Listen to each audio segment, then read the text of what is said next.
meel aanad rumaysanayn inay jiraan dalka Ruushka. Uzari Glass Beach. xeebta Uzari Glass Beach waa mid ka mid ah xeebaha ugu quruxda badan dalka Ruushka iyo dhammaan adduunkaba. waa xeeb dhagaxaanta yaala ay yihiin quraarado. xitaa ciidda laga helo xeebtani waa mid ka duwan ciidaha xeebaha kale laga helo, waana meel dalxiisayaal badani soo booqdaan sanad walba. Lake Baikal. harada Lake Baikal waxay dhacdaa bariga Serbia ee dalka Ruushka. waa haro inta ugu badan baraf ah.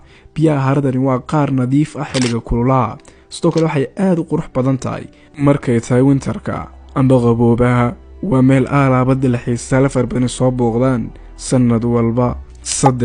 Church of the Safariad Oblast. kiniisadda Church of the Safariad Oblast waxay ku taalaa dalka Ruushka, waana mid ka mid ah meelaha ugu quruxda badan ambase astaanta u ah dalka Ruushka. kaliya ma aha kiniisad, sidoo kale waa madxaf lagu ururiyo alaabaha qadiimiga, waxaana la dhisay sanadii 1883.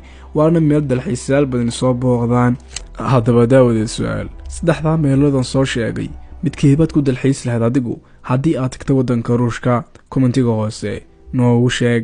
ha iloobin inaad like saarto muuqaalkan, sidoo kale aad nagula saaxiibto barteena TikTok iyo barteena YouTube.